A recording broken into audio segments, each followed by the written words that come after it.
ಎಲ್ಲ ಶ್ರೀಗಂಧ ಟಿವಿ ಕನ್ನಡ ವೀಕ್ಷಕರಿಗೆ ನಮಸ್ಕಾರ. ಆ 70s 80s 90s ಅಂತೇನು ಹೇಳ್ತೀವಿ, ಆ ಒಂದು ಕಾಲಘಟ್ಟ ಒಂದು ಹೋಗಿ ಬರೋಣ ವಾಪಸ್ಸು. ದಿನ ಬೆಳಿಗ್ಗೆ ರೇಡಿಯೋದಲ್ಲಿ ಆಕಾಶವಾಣಿಯಲ್ಲಿ ನ್ಯೂಸ್ ಬಂದ ಕೂಡಲೇ ಚಿತ್ರಗೀತೆಗಳು ಬರೋದು. ಆವಾಗ ಅಲ್ಲಿ ಆ ನಿರೂಪಕರು ಏನು ಹೇಳೋರು, ಚಿತ್ರ ಇಂಥದ್ದು, ಸಂಗೀತ T G Lingappa, Ilayaraja, G K Venkatesh, Satyam, Upendra Kumar, Rajan Nagendra, ಸಾಹಿತ್ಯ Udayashankar, Vijaya Narasimha, Kannada Prabhakar Shastri, R N J Gopal, ಸಂಗೀತ ಹಂಸಲೇಖ, ಸಾಹಿತ್ಯ ಹಂಸಲೇಖ ಎಲ್ಲ ಹೇಳೋರು. ಗಾಯಕರು S P B S Janaki, doctor Rajkumar S Janaki, Yesudas S Janaki, Mano S Janaki. Janaki ಅನ್ನೋ ಹೆಸರು ಕೇಳದೆ ನಾವು ಮನೆಯಿಂದ ಹೋಗ್ತಿರ್ಲಿಲ್ಲ. ಪ್ರತಿದಿನ ಅವರ ಹೆಸರು ನಮ್ಮ ಕಿವಿಗೆ ಬೀಳೋದು. 48-50 ಸಾವಿರ ಹಾಡುಗಳನ್ನ ಹಾಡಿದಂಥ ಶ್ರೇಷ್ಠ ಗಾಯಕಿ ಜಾನಕಿ ಅಮ್ಮ. ನಿನ್ನೆ ಸಂಜೆ ದೇಹ ಬಿಟ್ಟರು. ಅವ್ರನ್ನ ನಾವು ನಿಧಾನ ಹೊಂದಿದ್ರು, ತೀರ್ಕೊಂಡ್ರು ಅಂತ ಹೇಳೋದಕ್ಕಿಂತ ದೇಹ ಬಿಟ್ಟರು ಅಂತ ಹೇಳಬೇಕು. ದೇಹ ಬಿಟ್ಟು ಉಸಿರು ನಮಗೆ ಕೊಟ್ಟರು. 48-50 ಸಾವಿರ ಹಾಡುಗಳನ್ನ ಹಾಡಿ ನಮಗೆ ಅವರು ಉಸಿರನ್ನ ಕೊಟ್ಟಿದ್ದಾರೆ ನೋಡಿ. ಎಲ್ಲ ಭಾಷೆಯಲ್ಲೂ, ಬಹುತೇಕ ಭಾರತೀಯ ಭಾಷೆಯಲ್ಲೂ ಆ 48-50 ಸಾವಿರ ಹಾಡುಗಳನ್ನ ಮೈಕ್ ಮುಂದೆ ನಿಂತು ಹಾಡಿದ್ರು ಅಂದರೆ ಎಂಥ ಗ್ರೇಟ್ ರೀ ಅದು. ಅವರ ಹಾಡುಗಳನ್ನ ನಾವು ಒಂದು ಬುಕ್ ತಗೊಬಂದು ಓದಕ್ಕೆ ಕೂತ್ಕೊಂಡ್ರೆ ನಮಗೆ ಸಾಧ್ಯ ಇಲ್ಲ. ಗದ್ಯ ರೂಪದಲ್ಲಿ ಓದೋಕ್ಕಾಗಲ್ಲ. ಆದರೆ ಅವರು ಅದನ್ನ ಹಾಡಾಗಿ ಅಷ್ಟು ಹಾಡಿದ್ರಲ್ಲ ಅವರು, ಶ್ರುತಿಬದ್ಧವಾಗಿ, ಲಯಬದ್ಧವಾಗಿ, ರಾಗ ತಾಳ ಕರೆಕ್ಟಾಗಿ ಹಾಡಿ ಎಷ್ಟೋ ಹಿರಿಯ ನಟಿಯರು ಈಗ ಏನು ನಮ್ಮ ಮುಂದಿಗಿದ್ದಾರೆ, ನಮ್ಮನ್ನು ಅಗಲಿದ್ದಾರೆ, ಅವರೆಲ್ಲರನ್ನ ಹಾಡಿ ಮೆರೆಸ್ಬಿಟ್ರು ಬೆಳ್ಳಿತೆರೆಯಲ್ಲಿ. ಇದು ಜಾನಕಿ ಅಮ್ಮ ಅವರು. ನಾನು ಈ ಹಿಂದೆ ಹೇಳಿದ್ದೆ ಗಾಯಕರುಗಳ ನಾಯಕ ಎಸ್ ಪಿ ಬಿ ಅಂತ. ಅದೇ ರೀತಿ ಗಾಯಕಿಯರ ನಾಯಕಿ ಎಸ್ ಜಾನಕಿ ಅಮ್ಮ, ನೋ ಡೌಟ್. ನೋಡಿ, ಆಂಧ್ರದವರಾದರೂ ಕೂಡ ಕನ್ನಡ ನೆಲದ ಮೇಲೆ ವಿಶೇಷ ಪ್ರೀತಿ, ಒಂದು ಪೂಜ್ಯ ಭಾವ. ಅವರು ಚಾಮುಂಡೇಶ್ವರಿ ನೆಲದಲ್ಲಿ, ಆ ಚಾಮುಂಡೇಶ್ವರಿ ತಾಯಿ ನೆಲೆಸಿರುವಂಥ ಆ ನೆಲದಲ್ಲಿ ತನ್ನ ಒಂದು ಜೀವವನ್ನು ಅರ್ಪಿಸ್ತಾರೆ. ಅದೇ ರೀತಿ ಮೈಸೂರಿನಲ್ಲಿ, ಆ ಮೈಸೂರಿನ ಪ್ರಕೃತಿಯ ಸುಂದರ ವಾತಾವರಣದಲ್ಲಿ ಇವತ್ತು ಪ್ರಕೃತಿ ಒಟ್ಟಿಗೆ ಅವರು ಲೀನವಾಗ್ತಿದ್ದಾರೆ. ದುಃಖ ಒಂದು ಕಡೆ ನಾವು ಕನ್ನಡಿಗರಿಗೆ ಹೆಮ್ಮೆ ಪಡಬೇಕು. ಎಲ್ಲಿ ಅವರವರು, ಎಲ್ಲಿದ್ದರು, ಎಲ್ಲಿ ನೆಲೆಸಿದ್ರು, ಎಲ್ಲಿ ಬಂದಿದ್ದಾರೆ. ನಮ್ಮ ಮನೆಯ ಮಗಳು, ನಮ್ಮ ಮನೆಯ ಅಮ್ಮ ಅಂತ ಹೇಳ್ಬೇಕು ಅವ್ರನ್ನ. ಅಮ್ಮ ಜಾನಕಿ ಸರ್ವಶ್ರೇಷ್ಠ ಗಾಯಕಿ. ಇವತ್ತು ಬೆಳಿಗ್ಗೆ ನಾನು ಮಹಾರಾಜ ಗ್ರೌಂಡಲ್ಲಿ ಅವ್ರದ್ದು ಅಂತಿಮ ದರ್ಶನ ಬಂದೆ. ತುಂಬ ಬೇಜಾರಾಗ್ತಿತ್ತು. ಆದರೆ ನಮ್ಮಲ್ಲಿ ಇದು ನೋಡೋಕೆ ಅವಕಾಶ ಸಿಗ್ತಲ್ಲ. ಅವರು ಇದ್ದಂಥ ಕಾಲದಲ್ಲಿ ನಾವು ಸ್ವಲ್ಪ ವರ್ಷ ಇದ್ದೀವಲ್ಲ, ನಮ್ಮ ಪುಣ್ಯ. ಅವ್ರ ಬಗ್ಗೆ ಮಾತಾಡೋಷ್ಟು, ಅವರ ಒಂದು ಸಾಧನೆಯನ್ನು ಹೇಳುವಷ್ಟು ದೊಡ್ಡವು ನಾನಲ್ಲ. ಆ ಯೋಗ್ಯತೆ ಅರ್ಹತೆ ನನಗಿಲ್ಲ. ಆದರೆ ಒಂದು ವೇದಿಕೆ ಸಿಕ್ಕಿ ಇದಷ್ಟು ಹೇಳ್ತಿದ್ದೀವಲ್ಲ, ನಮ್ಮದು ಪೂರ್ವಜನ್ಮದ ಪುಣ್ಯ ಅನ್ಕೋತೀನಿ, ಸುಕೃತ ಇದು. ಕೆಲವು ವರ್ಷಗಳ ಹಿಂದೆ ಎಸ್ ಪಿ ಬಿ ಅವ್ರನ್ನ ಕಳ್ಕೊಂಡು ಇವತ್ತು ಜಾನಕಿ ಅಮ್ಮ ಅವ್ರನ್ನ ಕಳ್ಕೊಂಡಿದ್ದೀವಿ. ಆದರೆ ಎಸ್ ಪಿ ಬಿ ಅವ್ರು ನಮ್ಮಿಂದ ದೂರ ಆಗಿದ್ದಾರಾ? ನೆವರ್ ಆ್ಯಂಡ್ ಎವರ್, ಯಾವತ್ತೂ ದೂರ ಆಗಲ್ಲ. ಅವರ ಹಾಡಿನ ಮೂಲಕ ದಿನ ಇರ್ತಾರೆ. ಅದೇ ರೀತಿ ಜಾನಕಿ ಅಮ್ಮ ಕೂಡ ಇಂದಿನಿಂದ ಅವರ ಹಾಡು ಜಾಸ್ತಿ ಕೇಳ್ತೀವಿ ನಾವು.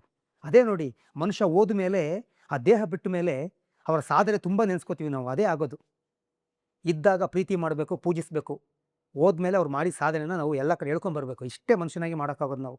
ಅವರು ಕೊಟ್ಟಂಥ ಸುದೀರ್ಘ ಸೇವೆ ಅದು. ಅಂಥ ಒಂದು ಸಾಧನೆಯ ಶಿಖರ ಏರಿ ಕೂಡ ಜಾನಕಿ ಅಮ್ಮ ಅವರು ಅಹಂನ, ನಾನು ಅಂತ ಹೇಳೋ ಒಂದು ನಾನತ್ವನ ಪಕ್ಕ ಕೂಡ ಇಟ್ಕೊಂಡಿದ್ದಿಲ್ಲ. ಅವರು ಒಳಗಿರೋದಿರಲಿ, ಪಕ್ಕನೇ ಇಟ್ಕೊಂಡಿದ್ದಿಲ್ಲ, ದೂರದಲ್ಲಿದ್ದರು ಅವರು.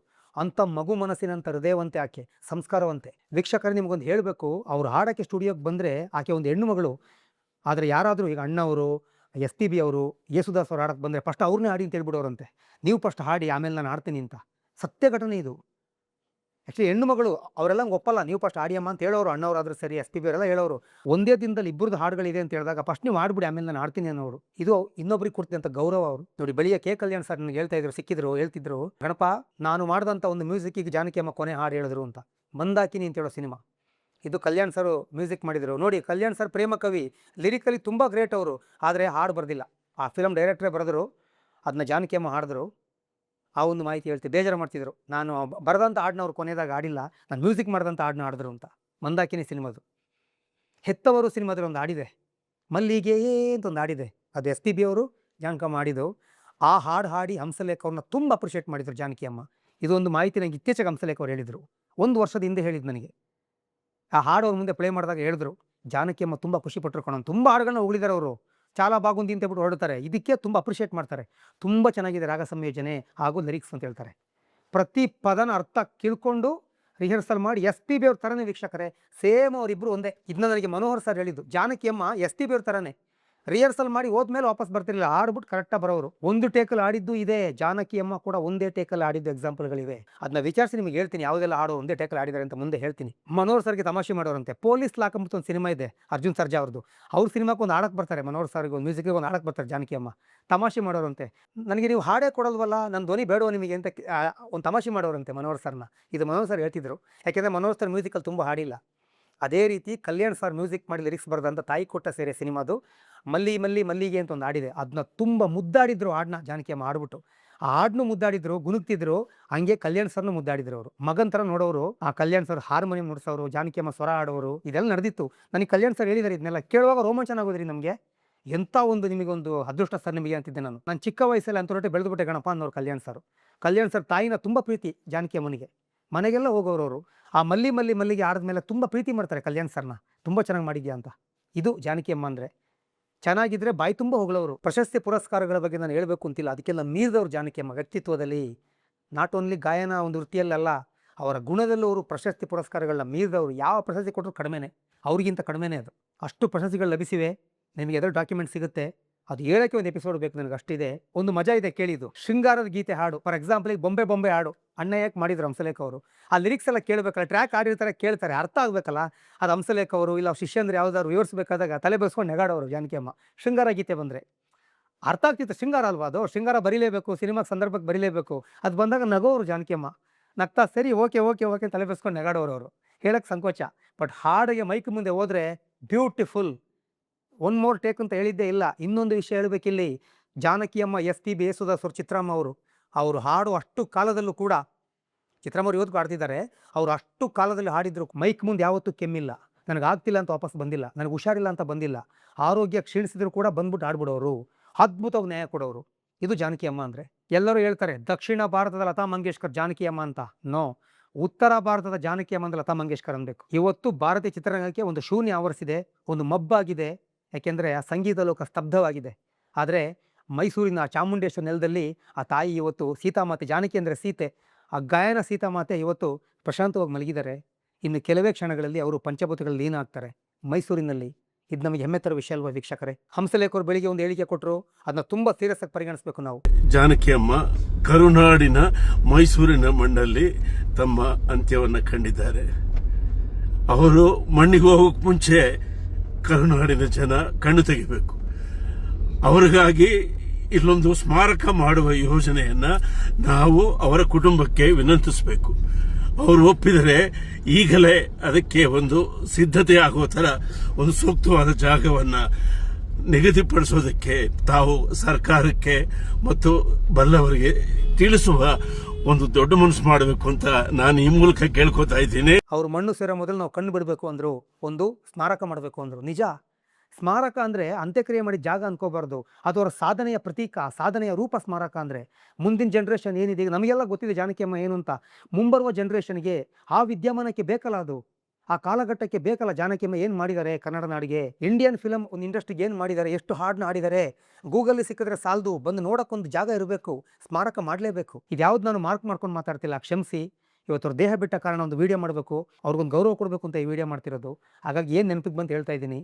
ಇಳೆಯರಾಜ ಅವ್ರಿಗೂ ಜಾನಕಿ ಅಮ್ಮವ್ರಿಗೂ ಚಿಕ್ಕದಾಗಿ ಒಂದು ಕೋಪ ಆಗಿತ್ತು ಆ 80s, ಒಂದು ಹುಸಿ ಮುನಿಸು ಅನ್ಬೋದು.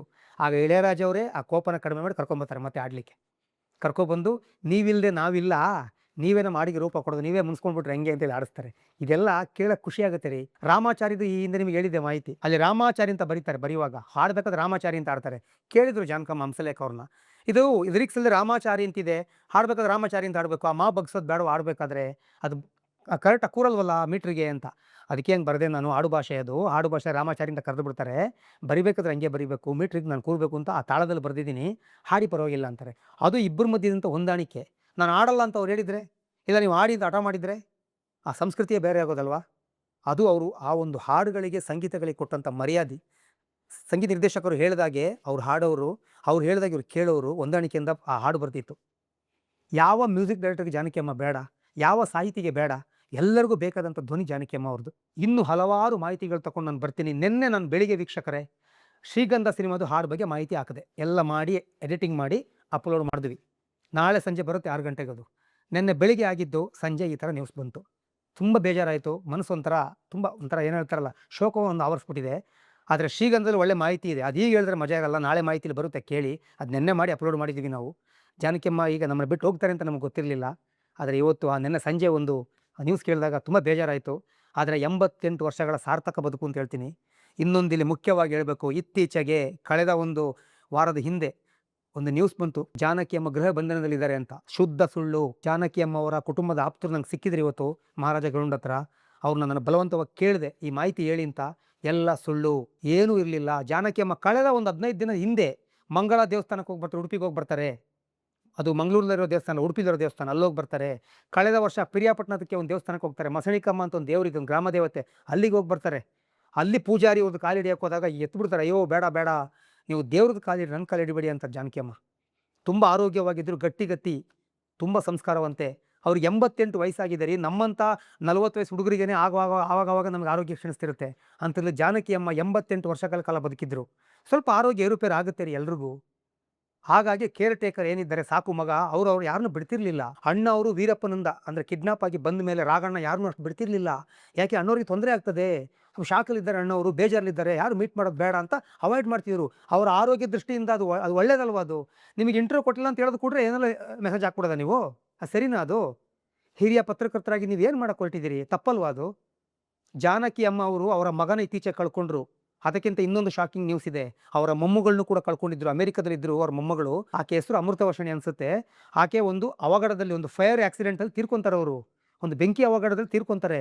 ಬಾಡಿ ಕೂಡ ಸಿಕ್ಕಿಲ್ಲ ಜಾನಕಿ ಅಮ್ಮನಿಗೆ. ಒಂದು ಬೂದಿ ಬರುತ್ತೆ ಕೊನೆಗೆ, ಗೊತ್ತಾ ನಿಮಗೆ? ಅದೆಲ್ಲ ನೋಡಿ ಜಾನಕಿ ಅಮ್ಮ ತುಂಬ ಶಾಕ್ ಆಗ್ತಾರೆ. ಅದು ಲೇಟಾಗಿ ಗೊತ್ತಾಗೋದು ಅವರಿಗೆ, ತುಂಬ ಶಾಕ್ ಆಗ್ತಾರೆ. ಆನಂತರ ಮಗನ ಕಳ್ಕೊಂತಾರೆ. ಮಗ ಕೂಡ ಹೇಳಿರಲ್ಲ, ತನ್ನ ಮಗಳು ತೀರೋಗಿದ್ದು ಅಜ್ಜಿ ಗೊತ್ತಾಗೋದು ಬೇಡ ಅಂತ ಹೇಳಿಲ್ಲ. ಆಮೇಲೆ ಗೊತ್ತಾಗುತ್ತೆ, ತುಂಬ ಶಾಕ್ ಆಗ್ತಾರೆ. ಮಗನೂ ಕಳ್ಕೊಂತಾರೆ, ಇನ್ನೂ ಶಾಕು. ಆ ಒಂದು ಹಿರಿಯ ಜೀವಕ್ಕೆ ಆ ಥರ ಒಂದು ಹೊಡೆತ ಮೇಲೆ ಹೊಡೆತ ಬಿದ್ದಾಗ ನೋವಾಗಲ್ವೇನ್ರಿ? ಅವ್ರಿಗೂ ಒಂದು ಜೀವನ ಅಂತ ಇಲ್ವೇನ್ರಿ? ಪರ್ಸನಲ್ ಲೈಫ್ ಅಂತ ಇಲ್ವೇನ್ರಿ? ಜಾನಕಿ ಅಮ್ಮ ರೆಗ್ಯುಲರ್ ಕಾಲ್ ಯೂಸ್ ಮಾಡಲ್ಲ ಯಾವತ್ತೂ, ವಾಟ್ಸಪ್ ಮಾತ್ರ ಯೂಸ್ ಮಾಡೋದವರು. ಅವ್ರಿಗೆ ಏನೇ ಮೆಸೇಜ್ ವಾಟ್ಸಪ್ಪಲ್ಲಿ ವಾಯ್ಸ್ ಮಾಡಬೇಕು, ಇಲ್ಲ ವಾಟ್ಸಪ್ ಕಾಲ್ ಮಾಡಬೇಕು, ಮೆಸೇಜ್ ಮಾಡಬೇಕು. ಮೊನ್ನೆ ಗೃಹ ಬಂಧನ ಇದ್ದಾರೆ ಅಂತ ನ್ಯೂಸ್ ಆದಾಗ ಅವ್ರಿಗೊಂದು ಲಿಂಕ್ ಬಂದ್ಬಿಡುತ್ತೆ, ನೋಡ್ತಾರೆ, ನೋಡಿ ಶಾಕ್ ಆಗ್ಬಿಡ್ತಾರೆ ಅವರು. ಅವರ ಸಾಕು ಮಗನಿಗೆ ಹೇಳ್ತಾರೆ, ನಾವು ಕಾಡಲ್ಲಿ ಹೋಗಿದ್ದು ಬಿಡೋಣ, ನಮ್ಮನ್ನ ಬದುಕಕ್ಕೆ ಬಿಡ್ತಿಲ್ಲ, ಏನಿದೆಲ್ಲ ನ್ಯೂಸು ಅಂತ. ಚೆನ್ನಾಗೇ ಇದ್ದಾರೆ ಅವರು. ಅಷ್ಟೆಲ್ಲ ಒಂದು ಅವರ ಲೈಫಲ್ಲಿ ಒಂದು ಟ್ರ್ಯಾಜಿಡಿಗಳಾದರೂ ಅವ್ರು ಗಟ್ಟಿಗಿತ್ತಿ, ಅವರು ತುಂಬ ಧೈರ್ಯವಾಗಿದ್ದರು. ಆರೋಗ್ಯ ಕ್ಷೀಣಿಸೋದು ಕಾಮನ್, ಅದು ಇದು ಎಲ್ರಿಗೂ ಆಗುತ್ತೆ. ಅದು ನಾಳೆ ದಿನ ಸೋಮವಾರ ಒಂದು ಪ್ರೆಸ್ ಮೀಟ್ ಮಾಡಬೇಕಿತ್ತು, ಸತ್ಯ ಇದು. ಮೀಡಿಯಾದವ್ರನ್ನೆಲ್ಲ ಕೆಲವು ನ್ಯೂಸ್ ಕೊಟ್ಟಿದ್ರು, ಅವ್ರ ಮನೇಲೇ ಒಂದು ಪ್ರೆಸ್ ಮೀಟ್ ಮಾಡೋಣ, ನಾನು ಚೆನ್ನಾಗಿದ್ದೀನಿ ಅಂತ ಹೇಳ್ಬೇಕು ಅಂದ್ಕೊಂಡಿದ್ರು. ಆದರೆ ಹಿಂದಿನ ದಿನ ಜ್ವರ ಬರುತ್ತೆ ಅವರಿಗೆ, ಚಳಿ ಜ್ವರ ಬರುತ್ತೆ. ಅಲ್ಲಿರುವಂಥ ಆ ಕೇರ್ ಟೇಕರ್ನ ಕರೆದು, ನನಗೆ ಸ್ವಲ್ಪ ಕಂಬಳಿ ಎಕ್ಸ್ಟ್ರಾ ಕೊಡಪ್ಪ ಅಂತ ಕಂಬಳಿ ಒದ್ಕೊಂಡು ಮಲ್ಕೊತಾರೆ. ಆದರೆ ಆ ಕೇರ್ ಟೇಕರ್ ಹೆಸರು ನವೀನ್ ಅನ್ಕೋತೀನಿ, ನವೀನ್ ಏನೋ ನನಗೆ ನೆನಪಾಗ್ತಿಲ್ಲ, ಕ್ಷಮಿಸಿ. ಅವ್ರ ತಾಯಿ ಬಂದು ಹೇಳ್ತಾರೆ, ಜಾನಕಿಯಮ್ಮ ಯಾವತ್ತೂ ಹಿಂಗೆ ಮಲಗಿಲ್ಲ, ಹಾಸ್ಪಿಟ್ಲ್ ಹೋಗೋಣ ಬನ್ನಿ ಅಂತ. ಅಲ್ಲಿ ಹೋದಾಗ BP ಲೋ ಆಗಿರುತ್ತೆ, ಹಾರ್ಟ್ ಬೀಟ್ ಕಡಿಮೆ ಆಗಿರುತ್ತೆ. ಆಮೇಲೆ ಡಾಕ್ಟ್ರು ಡಿಕ್ಲೇರ್ ಮಾಡ್ತಾರೆ ತೀರ್ಕೊಂಡಿದ್ದಾರೆ ಅಂತ. ಇದು ಆಗೋದು ಯಾಕೆ? ಇಷ್ಟೊಂದು ಬೇಕಾಬಿಟ್ಟು ನ್ಯೂಸ್ ಹಾಕ್ತೀರಾ? ಅವ್ರು ಯಾರೋ ಒಬ್ರು ಹೇಳಿದ ಕೂಡಲೇ ಆ ಥರ ನ್ಯೂಸ್ ಹಾಕ್ಬಿಟ್ರೆ ಅವ್ರಿಗೆ ಎಷ್ಟು ನೋವಾಗುತ್ತೆ ರೀ. ಹಾಗಾಗಿ ಸುಳ್ಳು ವದಂತಿ ಬೇಡ. ಅವ್ರು ಯಾರನ್ನೂ ಅವಾಯ್ಡ್ ಮಾಡಿಲ್ಲ, ಯಾವ ಗೃಹ ಬಂಧನದಲ್ಲೂ ಇತ್ತಿಲ್ಲ, ತುಂಬ ಚೆನ್ನಾಗಿದ್ರು, ಊಟ ಎಲ್ಲ ಲಿಮಿಟ್ಲಿ ಮಾಡ್ತಾ ಇದ್ರು. ಸ್ವಲ್ಪ ಆರೋಗ್ಯ ಕ್ಷೀಣಿಸಿದಂತ ನಿಜಾನೇ. ಹಾಗಾಗಿ ನಿನ್ನೆ ಸಂಜೆ ಅವರು ದೇಹ ಬಿಟ್ಟರು ಅಂತ ಹೇಳೋಕ್ಕೆ ತುಂಬ ವಿಷಾದ ವ್ಯಕ್ತಪಡಿಸ್ತೀನಿ. ಜಾನಕಿಯಮ್ಮ ಯಾವತ್ತೂ ಶಾಶ್ವತ. ಅವರು ಉಸಿರನ್ನ ನಮಗೆ ಕೊಟ್ಟು ಹೋಗಿದ್ದಾರೆ. ಪ್ರತಿದಿನ ಅವ್ರನ್ನ ನೆನೀಬೇಕು ನಾವು. ಕನ್ನಡ ನಾಡು ಮಾತ್ರ ಅಲ್ಲ, ಭಾರತೀಯ ಚಿತ್ರರಂಗ ಮಾತ್ರ ಅಲ್ಲ, ವರ್ಲ್ಡ್ ವೈಡ್ ಅವರಿಗೆ ಫ್ಯಾನ್ಸ್ ಇದ್ದಾರೆ. ಎಷ್ಟೋ ಜನಗಳು ಇವತ್ತು ಬಂದು ಅಂತಿಮ ವರ್ಷ ಪಡ್ಕೊಂಡಿದ್ದಾರೆ, ಎಷ್ಟೋ ಜನ ಬರಲಿಕ್ಕಾಗಿಲ್ಲ. ಆದರೆ ಎಲ್ಲರ ಮನದಲ್ಲಿ ಅವ್ರು ಇದ್ದಾರೆ. ಎಲ್ಲ ಸಂಗೀತ ನಿರ್ದೇಶಕರಿಗೂ ಅದ್ಭುತ ಹಾಡಾಡಿದರು ಕಣ್ರಿ ಅವರೆಲ್ಲ.